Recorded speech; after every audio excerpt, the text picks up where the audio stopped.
Livro Carta Aberta aos Católicos Perplexos, Monsenhor Marcel Lefebvre. 3. A dessacralização. Tenho debaixo dos olhos fotografias publicadas por jornais católicos e que representam a missa tal como ela é rezada com bastante frequência. A respeito da primeira, eu tenho dificuldade em compreender de qual momento o santo sacrifício se trata. Atrás de uma mesa ordinária de madeira, que não tem aspecto muito conveniente, sem qualquer toalha a cobri-la, dois personagens de paletó e gravata elevam ou apresentam, um deles um cálice e outro um cibório. A legenda me diz que são sacerdotes, dos quais um é capelão federal da Ação Católica. Do mesmo lado da mesa, junto do primeiro celebrante, duas moças de calças compridas, junto do segundo, dois rapazes de camisa esportiva. Uma guitarra está apoiada num banquinho. Outra fotografia. A cena se passa no canto de um compartimento que poderia ser a sala de um centro de jovens. O padre está de pé, com um hábito branco de taizé, diante de um banco de vaqueiro que serve de altar. Vê-se uma grande tigela de argila e um pequeno copo do mesmo material, bem como dois cotos de vela acesos. 5 jovens, vestidos de blazer, estão sentados no chão, e um deles dedilha a guitarra. Terceira foto, referente ao acontecimento ocorrido há alguns anos. A vigilância marítima de alguns ecologistas que queriam impedir as experiências atômicas francesas na ilhota de Mururoa. Há entre eles um sacerdote que celebra a missa na coberta do barco, em companhia de 2 outros homens. Todos os 3 estão de short, apresentando-se um deles, de resto, com o peito nu.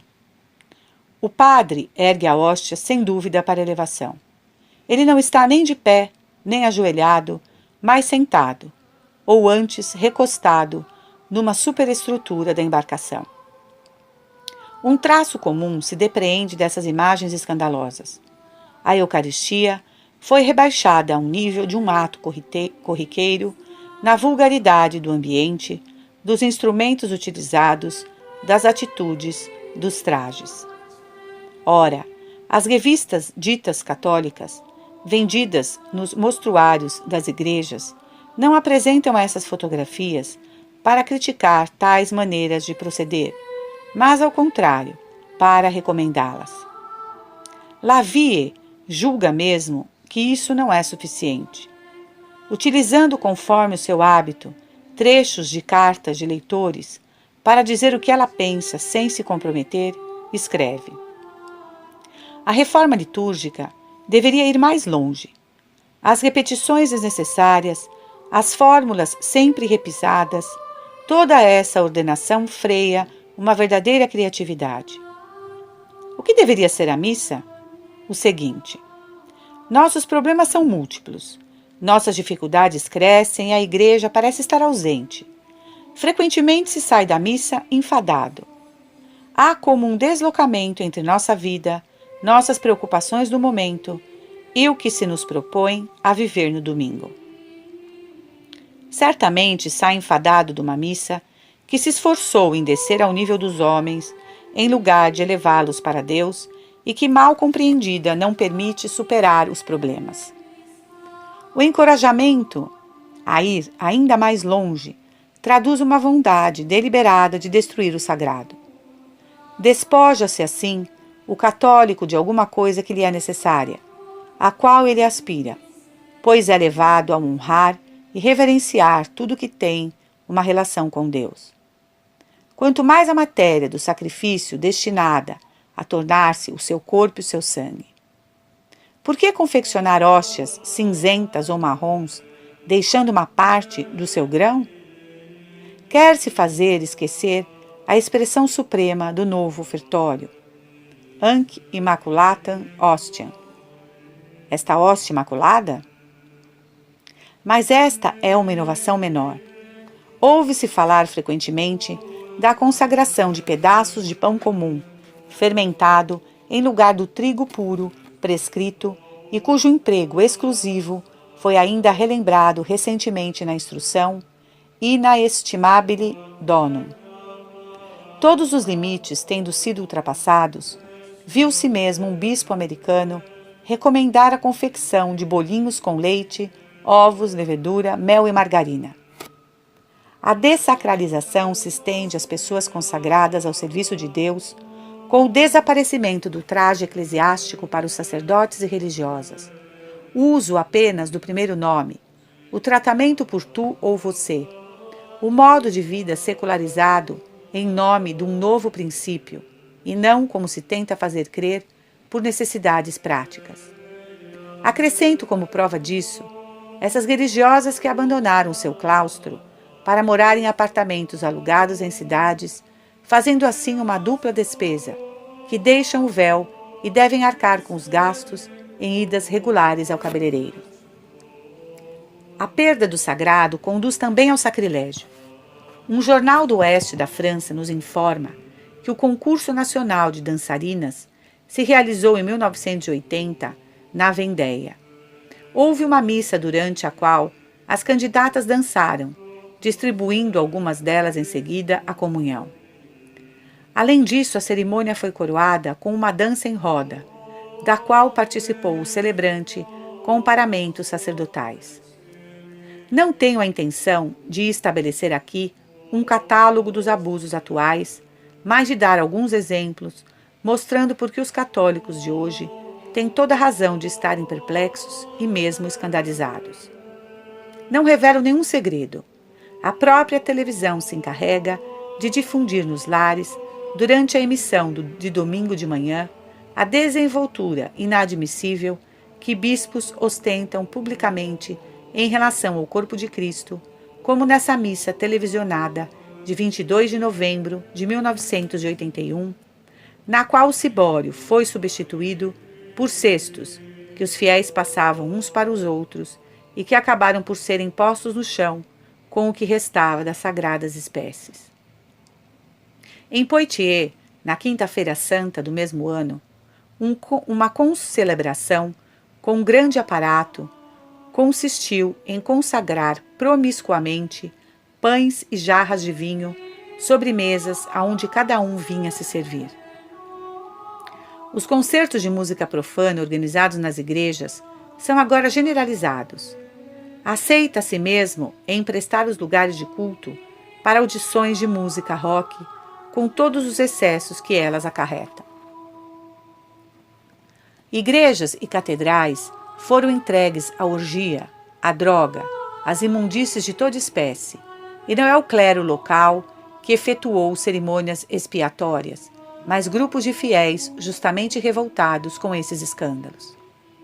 Como é que os bispos e padres que os favoreceram não receiam atrair sobre si e sobre o conjunto de seu povo a maldição divina? Ela apareceu já na esterilidade que castiga suas obras. Tudo se perde, desorganiza-se, porque o santo sacrifício da missa, profanado como está, não dá mais a graça, nem mais a transmite. O menosprezo da presença real de Cristo na Eucaristia é o fato mais flagrante pelo qual se exprime o Espírito Novo, que não é mais católico. Sem chegar até os excessos espalhafatosos de que eu acabo de falar, são todos os dias que isso se verifica. O Concílio de Trento explicitou, sem dúvida possível, que Nosso Senhor está presente nas menores partículas da hóstia consagrada. Sendo assim, que pensar da comunhão na mão? Quando se serve de uma patena, mesmo se as comunhões são pouco numerosas, nela ficam sempre partículas. Por conseguinte, essas partículas ficam agora nas mãos dos fiéis. Em vista disso, a fé se abala em muitas pessoas, sobretudo nas crianças. A nova maneira não pode ser senão uma explicação. Se alguém vem à missa apenas para partir o pão da amizade, da refeição comunitária, da fé comum, então é normal que não se tome precauções excessivas. Se a Eucaristia é um símbolo, materializando a simples lembrança de um acontecimento passado, ou uma presença espiritual de Nosso Senhor, é inteiramente lógico que haja pouca preocupação com as migalhas que podem cair no chão. Mas, se trata da presença do próprio Deus, de nosso Criador, como quer a fé da Igreja, como compreender que se admita tal prática e até que se encoraje, a despeito de documentos romanos, bem recentes ainda? A ideia que se esforça por inculcar assim é uma ideia protestante, contra a qual se rebelam os católicos ainda não contaminados. Para melhor impô-la, obrigam-se os fiéis a comungar de pé. É conveniente que se vá receber sem o menor sinal de respeito ou de reverência a Cristo, diante do qual, como diz São Paulo, dobra-se todo o joelho no céu, na terra e nos infernos? Muitos sacerdotes não se ajoelham mais diante da Sagrada Eucaristia. O novo rito da missa os encoraja a isso. Para tal, não vejo senão duas razões possíveis. Ou um imenso orgulho, que nos faz tratar a Deus como se fôssemos seus iguais, ou a certeza de que Ele não está realmente na Eucaristia. Estou movendo um processo de intenção contra a pretensa Igreja Conciliar? Não, eu nada invento. Escutem como se exprime o decano da Faculdade de Teologia de Estrasburgo. Fala-se também da presença de um orador, de um ator, designando com isso uma qualidade diferente de um simples estar lá, topográfico. Enfim, qualquer um pode estar presente por uma ação simbólica que não realiza fisicamente, mas que outros efetuam por fidelidade criadora à sua intenção profunda. Por exemplo, o Festival de Bayreuth realiza sem dúvida uma presença de Richard Wagner, que é bem superior em intensidade àquela que podem manifestar obras ou concertos ocasionais consagrados ao músico. É nessa perspectiva que convém situar a presença eucarística de Cristo.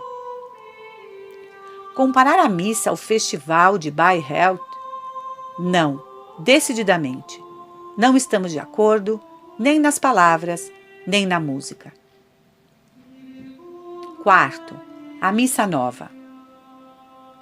Para preparar o Congresso Eucarístico de 1981, foi distribuído um questionário cuja primeira pergunta era esta: dentre essas duas definições, santo sacrifício da missa e refeição eucarística, qual você adotaria espontaneamente?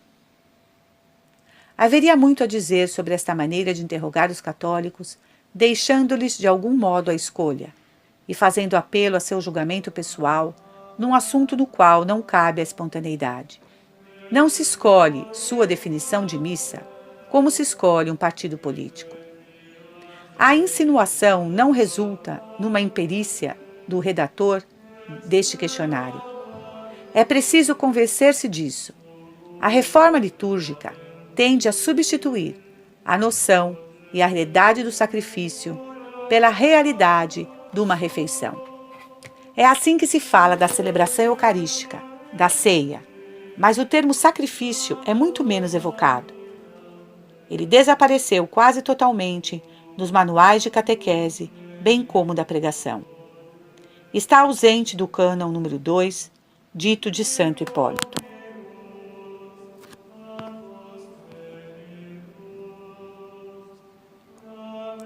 Esta tendência se une àquela que nós verificamos a propósito da presença real. Se não há mais sacrifício, não há mais necessidade de vítima. A vítima está presente em vista do sacrifício. Fazer da missa uma refeição memorial, uma refeição fraterna, é o erro dos protestantes. O que aconteceu no século XVI? Precisamente o que está para suceder hoje. Eles substituíram imediatamente o altar por uma mesa, suprimiram o crucifixo e fizeram o presidente da Assembleia voltar-se para os fiéis. O cenário da ceia protestante se encontra em Pierres Vivantes, a compilação composta pelos bispos da França e que todas as crianças do catecismo devem utilizar obrigatoriamente. Os cristãos se reúnem para celebrar a Eucaristia. É a missa. Eles proclamam a fé da Igreja, rezam pelo mundo inteiro, oferecem o pão e o vinho. O sacerdote que preside a assembleia diz a grande oração de ação de graças. Ora, na religião católica é o sacerdote que celebra a missa. É ele que oferece o pão e o vinho. A noção de presidente é tomada de empréstimo ao protestantismo. O vocabulário segue a transformação dos espíritos. Dizia-se antigamente: Dom Lustiger celebrará uma missa pontifical. Foi-me relatado que na Rádio Notre-Dame a frase utilizada presentemente é: João Maria Lustiger presidirá a uma concelebração. Eis como se fala da missa numa brochura editada pela Conferência dos Bispos Suíços. A refeição do Senhor realiza primeiramente a comunhão com Cristo. É a mesma comunhão que Jesus realizava durante sua vida terrestre, sentando-se à mesa com os pecadores, e continua na refeição eucarística desde o dia da refeição. O Senhor convida seus amigos a se reunirem e estará presente entre eles. Pois bem, todo católico está obrigado a responder de modo categórico: não, a missa não é isso. Não é a continuação de uma refeição semelhante àquela para a qual Nosso Senhor convidou São Pedro e alguns discípulos em uma manhã à beira do lago, após sua ressurreição. E logo que saltaram em terra, viram umas brasas preparadas e um peixe em cima e pão. Disse-lhe Jesus: Vinde, jantai. Nenhum dos discípulos, sabendo que era o Senhor, ousava perguntar-lhe: Quem sois vós? Aproximou-se Jesus, tomou o pão, deu igualmente do peixe. João 21, 9, 13.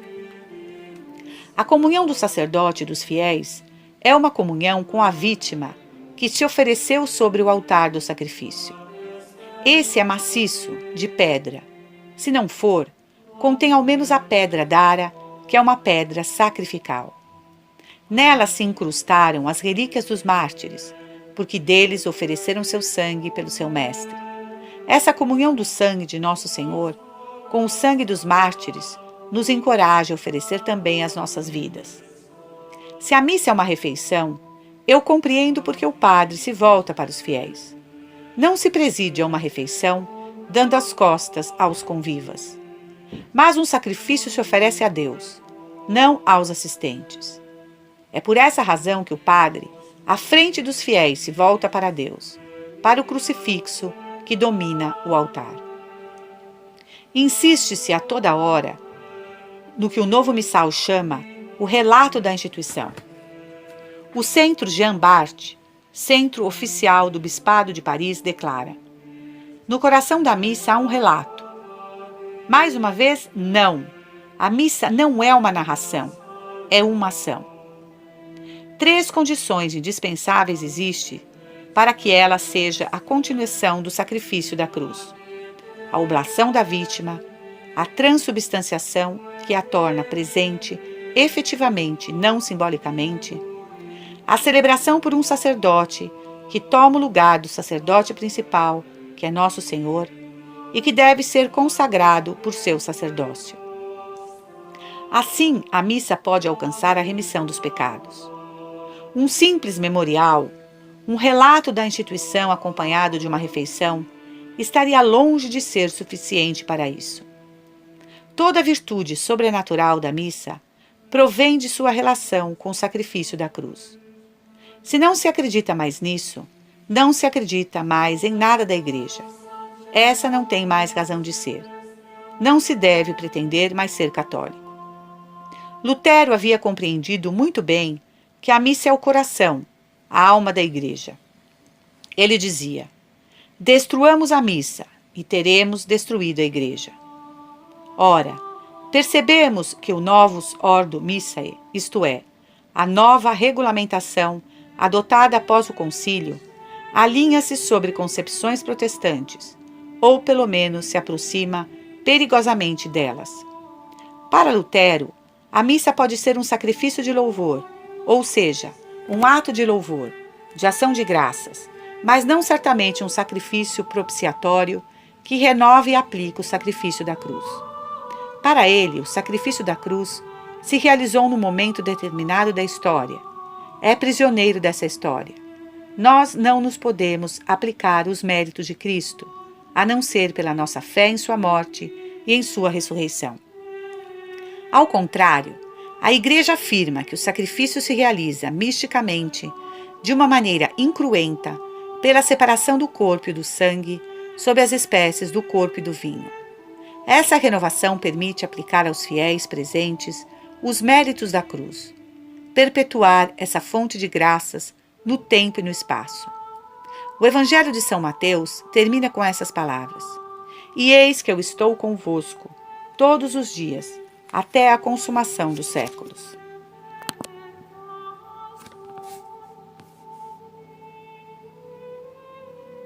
A diferença de concepção não é pequena.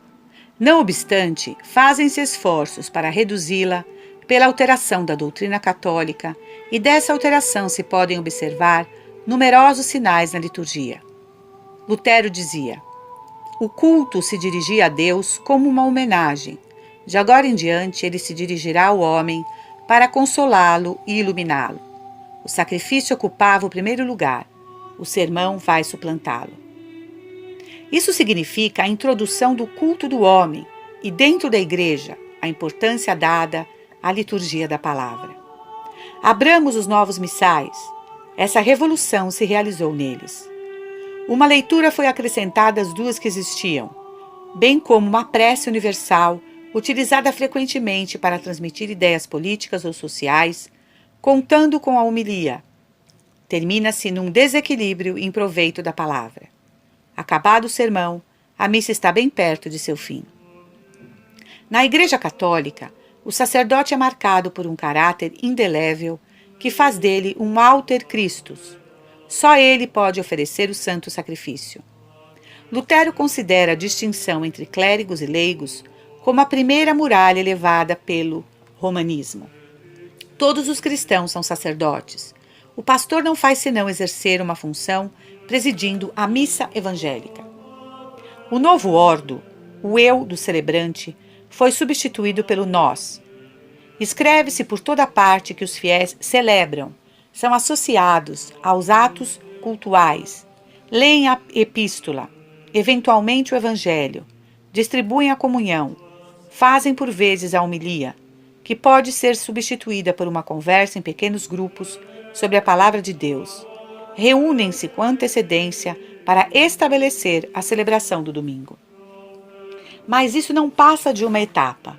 Há muitos anos, ouve-se dizer pelos responsáveis de organismos episcopais proposições desse gênero. Não são os ministros, mas é a Assembleia que celebra. Fichas do Centro Nacional de Pastoral Litúrgica. Ou, a Assembleia é o sujeito principal da liturgia. O que conta não é mais o funcionamento dos ritos, mas a imagem que a Assembleia se dá a si própria e as relações que se instauram entre os concelebrantes. Padre Gelineu, artífice da reforma litúrgica e professor no Instituto Católico de Paris. Se é a Assembleia que conta, compreende-se que as missas privadas sejam mal vistas, o que faz com que os sacerdotes não as rezem mais, pois é cada vez mais difícil encontrar uma assembleia, sobretudo durante a semana. É uma ruptura com a doutrina invariável. A Igreja tem necessidade da multiplicação dos sacrifícios da missa, tanto para a aplicação do sacrifício da cruz, como para todos os fins que lhe são assinalados: adoração, ação de graças, propiciação e impetração. Isso não é ainda suficiente. O objetivo de muitos é eliminar decididamente o sacerdote, o que dá lugar às famosas ADAP, Assembleias Dominicais na ausência do padre. Podemos imaginar alguns fiéis reunidos para rezar em conjunto, de modo a honrar o dia do Senhor.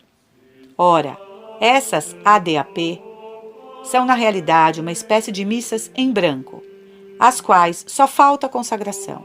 E ainda, como se pode ler num documento do Centro Regional de Estudos Socio-Religiosos de Lille, somente porque, até nova ordem, os leigos não têm o poder de executar este ato. A ausência do padre pode ser desejada, a fim de que os fiéis aprendam a desembaraçar-se por si mesmos. O padre Gelineu, em Demain la Liturgie, escreve que as ADAP não passam de uma transição pedagógica até que as mentalidades tenham mudado, e conclui com uma lógica embaraçadora que há ainda sacerdotes demais na igreja. Demais, sem dúvida, para que as coisas evoluam depressa. Lutero suprimiu o ofertório. Para que oferecer a hóstia pura e sem mácula, se não há mais sacrifício? No Novo Ordo, o ofertório é praticamente inexistente. Aliás, ele não tem mais esse nome. O Noveal Missel des Dimanches fala de orações de apresentação. A fórmula utilizada lembra mais uma ação de graças, um agradecimento pelos frutos da terra. Para dar-se conta disso, basta compará-la com as fórmulas tradicionalmente empregadas pela Igreja, nas quais aparece claramente o fim propiciatório e expiatório do sacrifício, que vos ofereço pelos meus inumeráveis pecados, ofensas e negligências, por todos os assistentes e por todos os cristãos vivos e defuntos, a fim de que a mim e a eles aproveite esse sacrifício para a vida eterna. Elevando o cálice, o sacerdote diz em seguida: Senhor, nós vos oferecemos o cálice de vossa redenção e imploramos a vossa misericórdia de elevá-lo como suave perfume à presença de vossa divina majestade, pela salvação nossa e de todo o mundo. Que resta disso na Missa Nova?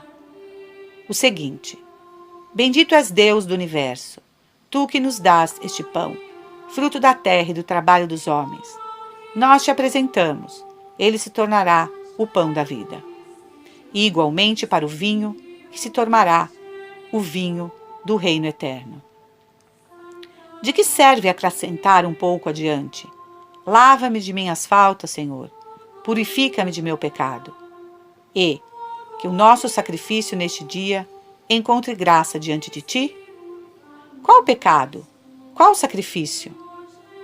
Que ligação pode fazer o fiel entre esta apresentação vaga das oferendas e a redenção que ele está habituado a esperar? Eu colocarei outra questão. Por que substituir um texto claro e cujo sentido é completo por uma sequência de frases enigmáticas mal ligadas entre si? Se houvesse necessidade de mudança, essa deveria ser para melhorar. Essas poucas menções que parecem retificar a insuficiência das orações de apresentação fazem ainda pensar em Lutero, que tentava arranjar as transições. Ele conservava o mais possível das cerimônias antigas, limitando-se a mudar-lhes o sentido. A missa mantinha em grande parte seu aparato exterior. O povo encontrava nas igrejas quase o mesmo cenário, quase os mesmos ritos, com retoques feitos para agradar-lhe, pois doravante se dirigia a ele muito mais do que antes. Tinha, demais, consciência de contar com alguma coisa no culto. Tomava nele uma parte mais ativa pelo canto e pela oração em voz alta. Pouco a pouco, o latim dava lugar definitivamente ao alemão. Tudo isso não faz lembrar de nada? Lutero se inquieta igualmente em criar novos cânticos para substituir todos os estribilhos da papistaria. As reformas tomam sempre um ar de revolução cultural. No Novo Ordo, a parte mais antiga do cânon romano, que remonta à Idade Apostólica, foi remanejada para aproximá-la da fórmula consecratória luterana, com um acréscimo e uma supressão. A tradução francesa a extrapolou, alterando a significação das palavras pro multis, em lugar de meu sangue, que será derramado por vós e por muitos. Nós lemos, que será derramado por vós e por todos. O que não significa a mesma coisa e que teologicamente não é isento de significado. Vocês podem notar que a maior parte dos padres pronuncia hoje sem parar a parte principal do cânon que começa por: na véspera de sua paixão, ele tomou o pão em suas santas e veneráveis mãos, sem fazer a pausa incluída pela rúbrica do missal romano. Segurando com as duas mãos a hóstia entre o indicador e o polegar, ele pronuncia as palavras da consagração em voz alta, mais distinta e atentamente sobre a hóstia. O tom muda, ele se torna intimativo. As 5 palavras, hoc, est, enim, corpus, meum, operam milagres a transubstanciação, do mesmo modo que as que são ditas para a consagração do vinho. O novo missal convida o celebrante a manter o tom narrativo, como se ele procedesse efetivamente a um memorial. Sendo a criatividade de regra, vêm-se certos oficiantes recitar o seu texto, mostrando a hóstia à roda, ou mesmo partindo-a com a ostentação para juntar o gesto às palavras e ilustrar melhor a sua narração. Tendo sido supressas 2 genuflexões entre 4 e omitindo-se por vezes as que restaram, tem-se o direito de se perguntar se o sacerdote possui mesmo o sentimento de estar consagrando, supondo que tenha realmente a intenção de fazê-lo. E então, de católicos perplexos, vocês se tornam católicos inquietos. A missa a qual acabaram de assistir era válida? A hóstia que receberam era verdadeiramente o corpo de Cristo? É um grave problema. Como pode o fiel julgar a respeito? Existem, para a validade de uma missa, condições essenciais: a matéria, a forma, a intenção e o sacerdote validamente ordenado. Se as condições são preenchidas, não se vê como se poderia deduzir a invalidade. As orações do ofertório, do cânon e da comunhão do sacerdote são necessárias à integridade do sacrifício e do sacramento, mas não à sua validade. O cardeal mendizente, pronunciando clandestinamente, na sua prisão, as palavras da consagração sobre um pouco de pão e de vinho para nutrir-se do corpo e do sangue de Nosso Senhor, sem ser percebido pelos seus guardas, efetuou certamente o sacrifício e o sacramento. Uma missa celebrada com os bolinhos com mel do bispo, americano de que já falei, é certamente inválida, como aquela em que as palavras consecratórias fossem gravemente alteradas ou mesmo omitidas. Eu não invento nada. Chamou a atenção o caso de um celebrante que, tendo feito uso da criatividade, muito simplesmente se esqueceu da consagração. Mas como aquilatar a intenção do sacerdote? Parece evidente que haja cada vez menos missas válidas, à medida que a fé do sacerdote se corrompe e que eles não têm mais a intenção de fazer o que sempre fez a Igreja, pois a Igreja não pode mudar de intenção. A formação atual daqueles que são chamados seminaristas não os prepara para celebrar missas válidas. Não se lhes ensina mais a considerar o santo sacrifício como a obra essencial de sua vida sacerdotal. De outra parte, pode-se dizer, sem nenhum exagero, que a maior parte das missas, celebradas sem pedra d'ara, com utensílios vulgares, pão fermentado, introdução de palavras profanas no próprio corpo do cânon, etc., são sacrílegas e pervertem a fé ao mesmo tempo que a diminuem. A dessacralização é tal que essas missas podem chegar a perder seu caráter sobrenatural, o mistério da fé, para não serem mais do que atos de uma religião natural. A sua perplexidade assume talvez a forma seguinte: posso assistir a uma missa sacrílega, mas que entretanto é válida, na falta de outra, para satisfazer a obrigação dominical? A resposta é simples. Essas missas não podem ser objeto de uma obrigação. Devemos lhes aplicar as regras da teologia moral e do direito canônico no que concerne a participação ou assistência de uma ação perigosa para a fé ou eventualmente sacrílega. A nova missa, mesmo dita com piedade e no respeito às normas litúrgicas, cai sob o golpe das mesmas reservas, uma vez que ela está impregnada de espírito protestante. Ela traz em si um veneno prejudicial à fé. Posto isso, o católico de hoje reencontra as condições de prática religiosa que são as dos países de missão. Neles, os habitantes de certas regiões não podem assistir à missa senão 3 ou 4 vezes por ano. Os fiéis de hoje deveriam fazer o esforço de assistir uma vez por mês à missa de sempre, verdadeira fonte de graças e de santificação, num dos lugares onde ela continua a ser celebrada. Com efeito, eu devo na verdade dizer e afirmar, sem medo de me enganar, que a missa codificada por São Pio V, e não inventada por ele, como se dá a entender frequentemente, exprime claramente essas 3 realidades: sacrifício, presença real e sacerdócio dos padres. Ela tem em conta também, como precisou o Concílio de Trento, a natureza do homem, que tem necessidade de alguns auxílios exteriores para elevar-se à meditação das coisas divinas. Os usos estabelecidos não o foram ao acaso. Não se pode atropelá-los ou aboli-los de modo súbito, impunemente. Quantos fiéis, quantos jovens sacerdotes, quantos bispos perderam a fé desde a adoção das reformas? Não se pode contrariar a fé e a natureza sem que elas se vinguem. Mas, justamente, afirmam-nos, o homem não é mais o mesmo que há um século. Sua natureza foi modificada pela civilização técnica na qual ele está imerso. Que absurdo! Os inovadores se acautelam bem de revelar aos fiéis o seu desejo de alinhamento com o protestantismo. Invocam outro argumento, a mudança. Eis o que se explica na Escola Teológica Noturna de Estrasburgo. Nós devemos reconhecer hoje que estamos em presença de uma verdadeira mutação cultural.